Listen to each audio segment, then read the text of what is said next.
इन्होंने हिंदू मुस्लिम दिया, हमें जाति धर्म दिया, हमें कृषि काले कानून दिए, इस जाति के हैं, ये उस जाति के हैं। वो हिंदू मुसलमान ही करेंगे और उन्हें खूब पता है कि हम नहीं जीतेंगे। अखिलेश यादव जीत रहे हैं, हिंदू मुसलमान पे देश चलने वाला नहीं है। देश की जीत हुई, हमारे संविधान की जीत हुई, जो किसान एकता की जीत हुई।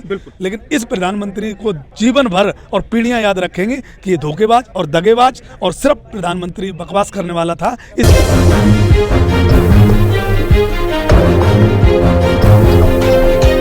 आदाब, सत श्री अकाल, नमस्कार, नमो बुद्धाय। मैं इस वक्त मौजूद हूं गाजीपुर बॉर्डर पे। ऐतिहासिक आंदोलन का कहीं ना कहीं समापन के लिए अब घोषणा हो चुकी है।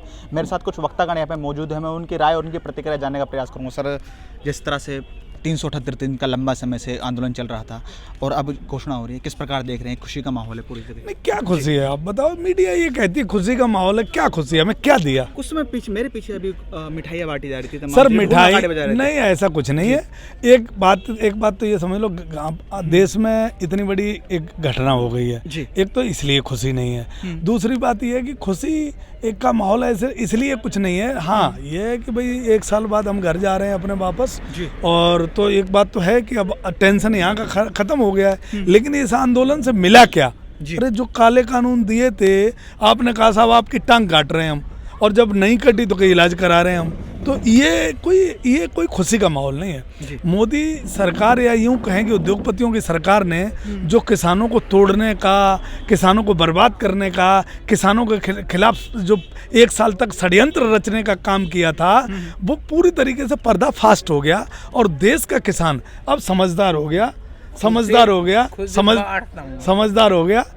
तो ये तो किसान है, ये किसी भी तरीके से इनके अब झांसे में आने वाला नहीं है। क्योंकि इन्होंने जो 1 साल तक हमें धक्के और हमें जो ठोकर दी है कि ये हिंदू हैं, ये मुसलमान हैं, ये सिख हैं, ये ईसाई हैं, ये इस जाति के हैं, ये उस जाति के हैं, जो हमें 1 साल तक इन्होंने जो दिखाने का हमें जो किया, उससे हम बहुत सीखे हैं कि सरकारें जब हमें बदनाम करती हैं तो हमें किस सब्र की ज़रूरत होती है, संतोष की ज़रूरत होती है। और जब लंबा आंदोलन करते हो तो अहिंसा की ज़रूरत होती है। हिंसा नहीं होनी चाहिए, विचलित नहीं होना चाहिए। और मुझे लगता है कि 2 पीढ़ियों से, बाबा महेंद्र सिंह टिकैत के पीढ़ियों से राकेश टिकैत जी को जो अनुभव था, उस अनुभव का इस आंदोलन ने और हर हमारे जैसे किसान ने लाभ उठाया है, और उस आंदोलन को हम सक्सेस की तरफ ले गए। वो खुशी है हमें खुशी है। नहीं, मोदी ने क्या दिया? कुछ नहीं दिया भाई साहब। ये काले कानून बनाए थे, वो वापस दिए। 52,000 केस लगे थे, वो वापस लेने की बात चल रही है। MSP की कमेटी बन गई है। कमेटी पहले भी बनी थी, लेकिन हाँ, देखते हैं आगे क्या होता है। लेकिन हाँ, ये बात तो खुशी की है कि देश को जो संयुक्त मोर्चा मिला है, वो एक मजबूत स्तंभ मिला है। अब हमारे साथ अन्याय और अत्याचार नहीं कर सकता। आवाज़ उठाने का एक प्लेटफार्म मिल गया है। वो किसानों के साथ जब सरकारें षड्यंत्र रचेंगी तो ये आवाज़ बनके पूरे देश में गूंजेगी। हमें अब जातियों में नहीं बांट सकते, धर्मों में नहीं बांट सकते, क्षेत्रों में नहीं बांट सकते।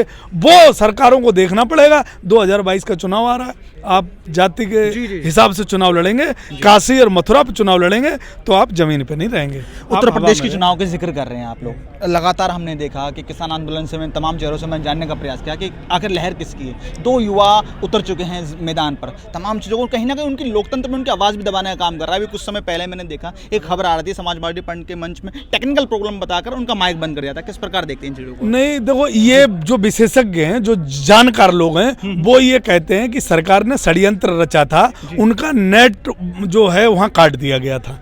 तो सरकार करेगी, उन्हें भी पता है और हमें भी पता है। लेकिन ये सरकार करेगी, लेकिन इसीलिए ये सरकार जाएगी। सरकार हो सकता है और सत्ता में आती अगर काम करती तो, लेकिन इन्होंने जो षड्यंत्र रचने का काम किया, क्या करोगे तुम? अखिलेश यादव जी का जो काम किया हुआ है वो लोग नहीं बुला पा रहे हैं। बिल्कुल। क्यों? इन्होंने जो हमें हिंदू मुसलमान दिया, राष्ट्र को बांटने का काम किया, और जो हमारी संस्थाएं बेचने का काम किया, उसे नहीं बुला पा रहे हैं। तो दोनों का कंपैरिजन देश कर रहा है, अब देश की जनता कर रही है। अखिलेश यादव जी ने 18 लाख लैपटॉप दिए थे, 55 लाख लोगों को पेंशन दी थी, हमें डायल 100 जैसा विकल्प दिया था जो 15 मिनट में लखनऊ में रिपोर्ट करती थी, 108 नंबर एम्बुलेंस दी थी, गांव में यूरिया पे कभी कोई नहीं मरा, DAP पे कभी कोई नहीं मरा, नहर बम्बों में कभी पानी की कमी नहीं रही। देश में जो उन्होंने रोजगार दिए थे, यूं कहें कि हर शिक्षा का, हर उत्तर प्रदेश के जिले में शिक्षा का उन्होंने एक बहुत बड़ा काम किया था कि हर जिले में स्कूल बनाए, सैनिक स्कूल बनाए, डिग्री कॉलेज बनाए, जो है केंद्रीय विद्यालय बनाए, जितना भी हो सकता था। अखिलेश यादव जी ने 5 साल में जो भरोसा हम लोगों ने नहीं किया था उससे ज़्यादा किया। लेकिन इन्होंने क्या किया, इन्होंने हिंदू मुस्लिम दिया, हमें जाति धर्म दिया, हमें कृषि काले कानून दिए, हमें अगर दिया तो ये दिया कि पाकिस्तान के बॉर्डर पे हम एक गाड़ी में बंद करके मुसलमानों को छोड़े आएंगे, और मुसलमानों को अपनी बेटियां देते रहे, अपनी शादियां करते रहे और हमें बेवकूफ़ बनाते रहे। तो अब हम इनमें बेवकूफ़ों में आने वाले नहीं इनके, क्योंकि 1 साल में जो हमें अनुभव यहाँ मिला है वो बहुत अनुभव मिला है। भारतीय जनता पार्टी के अच्छे से अच्छे नेता को टक्कर दे सकता हूँ, ये अनुभव हमें मिला है। उत्तर प्रदेश के चुनाव नज़दीक हैं, लगातार किसान आंदोलन के माध्यम से जो आर्थिक रूप से जो दबा कुचला किसान था, जिसकी बात नहीं हो रही थी, आज कहीं ना कहीं लोकतंत्र की जीत बताई जा रही है। हमने इससे पहले फिर वापस अगर हम वापस जाते हैं चुनाव के पीछे ही, तो मथुरा में मंदिर मस्जिद विवाद फिर से गरमा रहा है। क्या लग रहा है, किस प्रकार की मंशा लेके फिर से उतर रहे हैं ये लोग? देखो, उन्होंने दिल्ली में मथुरा और मुसलमान और हिंदू मुसलमान किया था, मौत मार खाई। जी।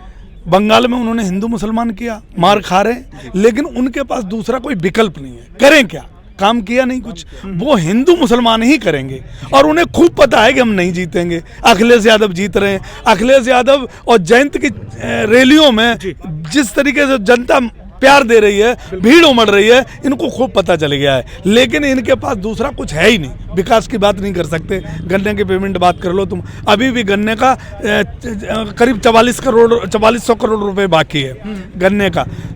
विकास की बात करते हैं, जो एक्सप्रेस हाईवे जो जिसका ये श्रेय लेना चाहते हैं, उस एक्सप्रेस हाईवे में भी दरार आ गई। उत्तर प्रदेश से लेके और देश में यूरिया के खाद के पीछे लोग इतने मर गए और पानी नहर बम्बों में नहीं मिल रहा है। गाय से जो गौ माता की ये बात करते थे, जो पूरे देश को इन्होंने गौ माता के नाम से लूटा है, वो गौ माता आज गांव किसानों का मौत का अलंगा बनी पड़ी है। तो ये बहुत सारे विकल्प जनता के सामने हैं जो इनके सामने रखेंगे और ये मुझे लगता है कि भागेंगे, ये रुकेंगे नहीं। किसान के सामने जो सबसे कमजोर व्यक्ति की विकास की बात करते थे, वो सबसे कमजोर और गरीब व्यक्ति इनसे मुकाबला करेगा। मुझे लगता है कि हम लोगों को तो जरूरत ही नहीं है, हमारे सामने तो ये कोई नेता भारतीय जनता पार्टी का, हम लोग आप मीडिया के सामने बुलाते रहते हैं, वो आते नहीं है। उनको उनके दिल में चोर है, वो विकास की तरफ आज भी नहीं बात करना चाहते हैं। वो अगर करना चाहते हैं तो हिंदू मुसलमान पे देश चलने वाला नहीं है। देश की जीत हुई, लेकिन मैं मानता हूँ कि हमारे संविधान की जीत हुई, हमारे जो किसान एकता की जीत हुई। बिल्कुल, न कोई हारा न कोई जीता, लेकिन इस प्रधानमंत्री को जीवन भर और पीढ़ियां याद रखेंगे कि ये धोखेबाज और दगेबाज और सिर्फ प्रधानमंत्री बकवास करने वाला था। तो अगर आपको पसंद आया हो तो इसे लाइक करें, कमेंट करें, शेयर करें और हाँ, हमारे चैनल को सब्सक्राइब करना ना भूलें ताकि देश विदेश से जुड़ी खबरें आप मिस ना करें, क्योंकि कोरोना काल में 2 गज दूरी, मास्क है जरूरी। नमस्कार।